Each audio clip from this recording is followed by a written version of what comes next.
Okay, so green jobs navigating the change in the community. I want to tell you a little bit of a story. Okay, and the story starts with some research that I was doing for my book. Thank you for mentioning it, Peter. And I was doing some research in Cornwall and also in the southwest of Virginia in the United States. And one of the things that's interesting about both regions, apart from the fact that I'm from Cornwall, Cornwall matters an awful lot to me, but also southwest Virginia, I've never been to before.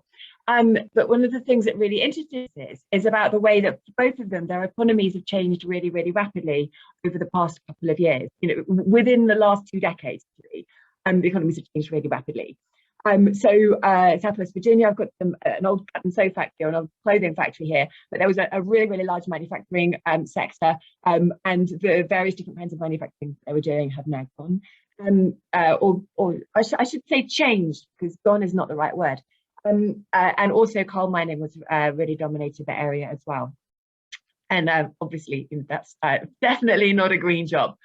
Okay, but one of the things that was fascinating me about Cornwall is that whenever you'd have a conversation with you in the, just out on the street, or whether it was part of a research environment, and people would say, yeah, well, the problem with the Cornish economy is that fishing's gone, farming's gone, mining's gone, all we got left is tourism.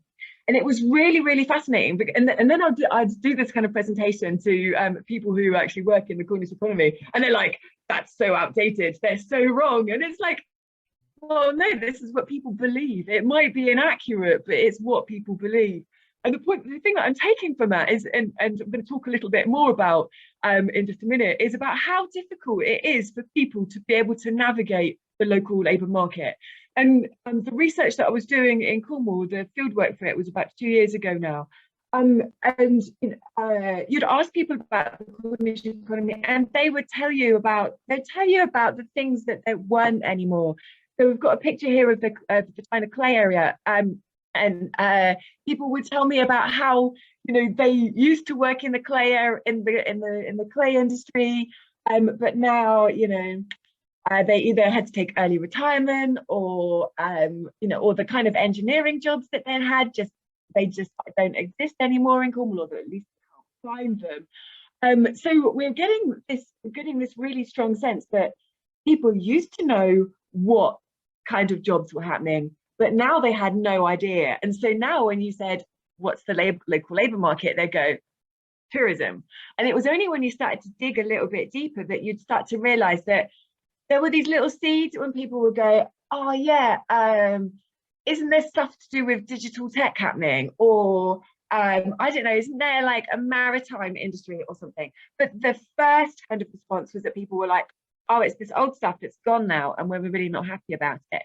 And the thing that was really interesting was that even when people did know about the kind of new jobs that there are in the Cornish economy, they'd say things like, so this is one quote from the book.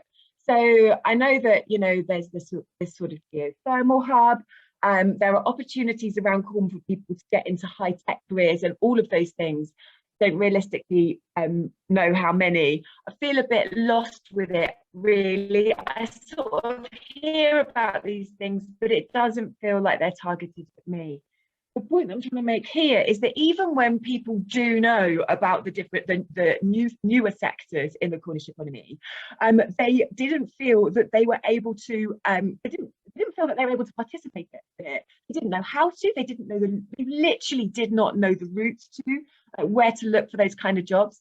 What kind of skills are required for those newer kinds of jobs, and how to go about getting those skills? There's just so many broken connections that meant that people felt really lost, and then really quite resentful, because the new jobs became jobs for other people rather than jobs for people like them.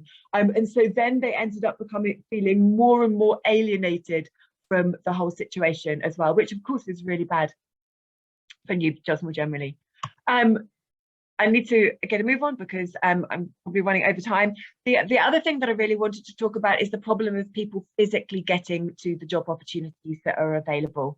So we're hearing time and time again in Cornwall, and it's a little bit shocking to me actually, people were telling me about the difficulties of public transport, or the lack of public transport.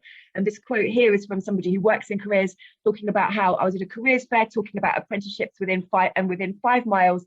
There were only over a particular town, there were only 2 apprenticeships. And I mean, it does change day to day, but on that day, there were only 2 within a 5-mile radius. I think within 20 miles, there are about 38. So it raises the question, if you're a young person that can't travel 20 miles because they haven't got a moped or a driving license, can't afford a car, and you know, we all know about public transport in Cornwall, they're limited to looking at 2 apprenticeships, or probably just getting a job in the local factory or wherever. So this is another massive barrier towards green jobs, or towards the talent pipeline of bringing in young people. And the final thing is a ray of hope. I see that Carrie's on the call, Carrie from the Cornwall and Isles City Careers Hub, and but we're just starting on a project. We've just recruited our research assistant, actually, with the Cornwall Education and Learning Trust, which is a consortium of local schools. We're starting on a project about connecting primary age children with local businesses to help them to see some of the opportunities, sectors and skills that there are in the local labour market. So this is the idea that actually just trying to challenge that whole thing. People don't know what there is in the local labour market. Well, let's start with primary age children, and so that they can sort of take this kind of like these ideas about what kind of jobs they might be able to get locally throughout their education. Yeah, I'm going to leave it there. Thanks very much. Thank you, Joanie. That was fantastic.